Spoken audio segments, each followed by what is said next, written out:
Although this boat may remind you of something built by Little Tykes or Yeti, we've put this 12-foot tiny plastic boat to the test by loading it with over 1,200 pounds, running it with 2 guys and a 15 horsepower outboard, and performing a boat ramp durability test. Love it or hate it, this new rig is the crossover of the small boat world. Imported into the US from Brazil and designed specifically with the angler in mind, this is the Millia Nautica Lite Skiff. It blends the stability, storage, and casting deck of a John boat with the build material, self-belling hull, and ease of transport of a kayak. The Lite Skiff is unique because of its portability, durability, and versatility for different bodies of water. Designed for the avid fisherman, but also great for the casual boater, let's take a deep dive look at the Lite Skiff. Alright guys, we're going to start with the overall specs of the Lite Skiff. The boat comes in at 12 foot 8 inches in length with a 36 inch wide bottom and a 42 inch wide beam. The material that this boat is made of is high density polyethylene, or better known as HDPE. The manufacturing and design of the Lite Skiff is actually quite expensive to put into production due to it requiring certain tooling because the boat is fully roto-molded. A majority of the small plastic boats out on the market are 2-piece stamped hulls which are glued and riveted together, but not the Lite Skiff, making the boat's construction stronger and less likely for water to get inside of the hull, being that it is seamless. Speaking of which, the interior of the hull is filled with US Coast Guard approved closed cell expansion foam. This keeps the boat afloat and safe on the water and almost unsinkable. The HDPE and closed cell foam combo also make the boat incredibly strong and rigid, as I demonstrate here with this boat ramp fail. Slim!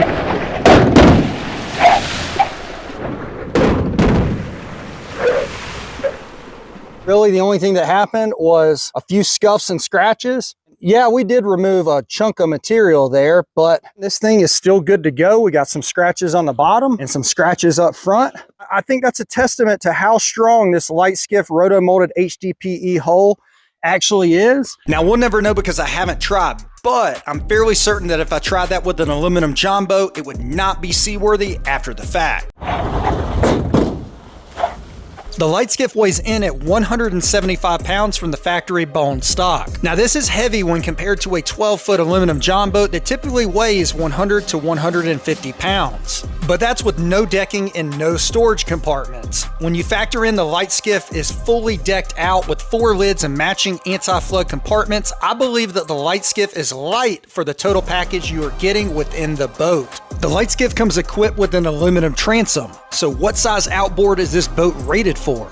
Well, it depends on who you ask. Down in Brazil, where the boat is manufactured, they rate it for a 9.9, I'm told. Here in the States, upon importing it, the US Coast Guard rated it for a 6 horsepower outboard. But if you ask Mike Lopez from Tiny Boat Nation out in Arizona, the Lite Skiff is good for 2 grown men and a 15 horsepower outboard. And that, my friend, is one of the many reasons why this boat stands apart. It has the build material and durability of a high-end kayak, but unlike a kayak, the Lite Skiff can run a 15 horsepower Merc. And Mike said that he's very confident that this boat can handle a 20 horsepower outboard, and he may try it soon enough. The US Coast Guard rated the Lite Skiff's weight capacity for 2 people or 400 pounds, including the outboard and gear.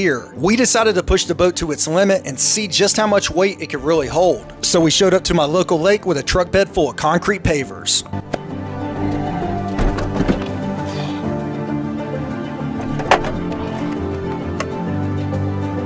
'93.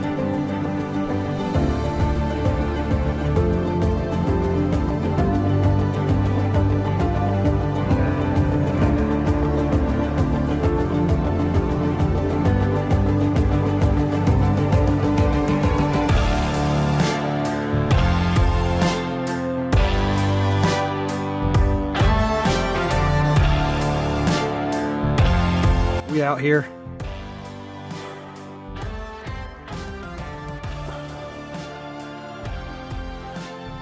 Try not to die, guys. All right, coming in, Marley man. Roger that.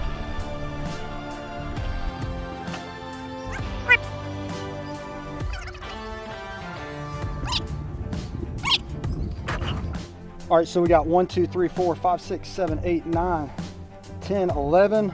11 times 93.6, 1029.6 plus 187, that's what I weigh, 1216, plus the outboard 42 pounds, 1,258 pounds. And there it is, the Lite Skiff was able to hold and float freely with over a half metric ton on board, 1,258 pounds. That's pretty impressive. Sorry for the brief interruption, but I wanted to let you guys know that coming into 2025, I am super excited to once again be representing 6 Sense Fishing. Now, you've probably seen that I'm always rocking some 6 Sense apparel or hats. I also use their rods, their lures, their soft plastics, their terminal tackle, their storage solutions, you name it, 6 Sense is setting the standard in bass fishing. So if you want to help me start my 2025 off right and support the channel at the same time, head on over to 6sensefishing.com, use the code BRIGADE at checkout and save 10% off your entire order. Let's get back into the video. You know what else I think is impressive? The Lite Skiff's design. The boat was designed for people that fish, and you could tell that a lot of thought was put into the details. The boat features an open platform that allows for 360-degree casting and visibility. The Lite Skiff's roto-molded hull has 4 storage compartments underneath the deck. And the beauty of these is that they are dry storage. The same anti-flood lip or track concept that you see in our custom aluminum boat builds is mimicked here in this HDPE boat. All the excess water is directed around the tracks into the cockpit, where you'll find the 2 large scupper holes. This self-belling hull feature that's normally found in a kayak is implemented in the Lite Skiff's design, so no bilge pump needed. This boat has tons of storage for tackle, the detachable wheel system, batteries, gas tank, you name it. The Lite Skiff has 8 rod holders molded in, there's cup holders, and a T-track system that allows you to completely customize the boat to your needs. Not to mention a threaded drain plug at the transom in case any water or condensation gets within the hollow hull. There's also 3 of these small removable access points, which really helps with the rigging of the electrical in the boat and for future maintenance. Because of the flat bow and the front access port, it's incredibly easy to mount a deployable trolling motor, graphs, or any other accessories. That leads us to the portability of the Lite Skiff. This boat can easily be loaded and transported in the bed of a pickup truck. Just slide her in there and strap her down. And if you really want to save time at the boat ramp, you can launch the boat directly from the bed of your truck.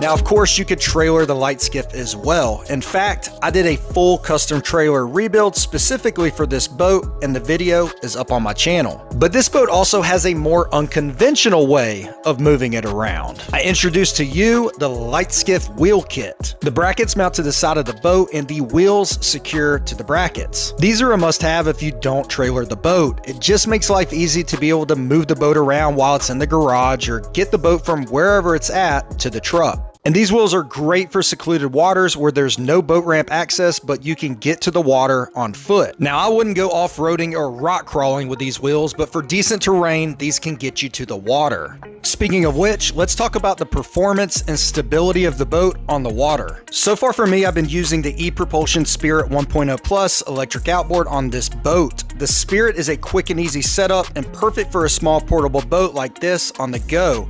This setup in general is great for where I fish, whether it's in the bay in Florida or on a small electric-only lake here in Georgia. But don't worry, because a gas outboard will be coming into this boat very soon. As far as getting the boat in the water from the bank, personally, I had no issues. Not so bad. The Lite Skiff feels good on the water and it's very responsive. And with me in the boat, the outside water line is only a few inches. This boat could wreak absolute havoc in the skinniest of waters. Combine that with its maneuverability, because this thing turns on a dime and you've got a boat built for the hard to reach backwater honey holes. As far as speeds go, I've only used a couple small electric outboards on this boat. The speeds I reached were comparable to what I get in my 14-foot John boat with the same electric outboards. But I am very excited to get that big gas tiller on the back of this thing and take her to the big lake to see what she can do.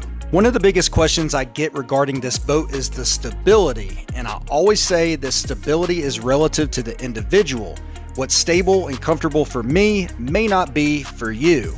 Now, I filmed this ridiculous video and put it on social media, and I received a few comments saying, now do that side to side. Well, the deck is 42 inches wide, so I'm not going to be walking anywhere in this boat side to side, which is why the demonstration was front to back, the direction I will actually be moving within the boat. And in all honesty, we were just out on the water trying to have fun when we filmed this clip. It's not that serious. And with that said, here's some side-to-side footage. Obviously, I didn't want to fall in the water, but you get the idea. Now, can the boat be sketchy? Yes, but so can every other small boat or kayak, so I'll leave it at this. Between this boat and my 12-foot aluminum John boat, I feel that the Lite Skiff has more stability and is more comfortable for me to fish out of. But, and it's a big but, that is just my opinion. And finally, what does the Lite Skiff cost? That is the most asked question that I get regarding this boat, and the answer may shock you. The Lite Skiff's retail cost was $32.99. Now there seems to be two camps here. The people who understand the roto-molded build process, the shipping costs from out of this country, or that the Lite Skiff's cost is in the same ballpark or comparable to a lot of the high-end fishing kayaks. Or the camp of people who may not be aware or may not even care about what I just said. They associate plastic with being cheap and see the cost point of the Lite Skiff as overpriced in a boat that will never sell. But wait a second, cuz remember I said the cost was $32.99? I used past tense because out of the 30 boats that were imported from Brazil to the US and sold through tinyboatnation.net, there's essentially none left. And I say essentially because there are a few demo boats or scratch and dent boats that are up for sale at a discount, but then that's going to be it because Tiny Boat Nation will not be restocking the Lite Skiff. You see, the cost of the Lite Skiff in Brazil is equivalent to about $1,800 US. Then there's cost to ship the boat on a cargo ship across the ocean. And once stateside, more cost added to make the vessel legal through the US Coast Guard and get a whole ID issued. From there, more cost is added to get the boat shipped from port across the country to the dealer or to the customer's front door. And because this is a business and not a charity, all these expenses are passed on to the customer. And I absolutely understand and sympathize with concerns on cost. But I'm also aware that cost is totally relative to the individual, and I'm a big believer in people spending their own money how they want to, not how other people think that they should spend it. In an effort to try to keep the cost down and still retain some profit margin, 30 boats were ordered on that initial run. But at the end of the day, business is business, and from a business standpoint, the juice just wasn't worth the squeeze. But that's not to say that there aren't other dealers bringing the boat into the country for sale. You'll just have to do some research on the old interwebs and see what's what. Upon doing research for this video, I did come across this Reddit post where guys were discussing importing the Lite Skiff themselves, and long story short, they came to the conclusion that it would be more time and more money than if they would just purchase the boat from a US dealer. You can pause the video if you want and read that discussion right now. So what's next for me and the Lite Skiff? In case you couldn't tell by now, I absolutely love this platform, but in the true A-dub fashion, it just needs some modifications. You'll get to see that whole process in an upcoming video. With that said, special thanks to all the guys at Tiny Boat Nation for hooking me up with this boat for content to bring to my audience here on the channel, which is you, wherever you may be watching this video right now. So thank you for that, and if you're new here and you like the content, consider subscribing. There's much more to come. As always, may your tiny boat builds be great, and I will catch you on the next one.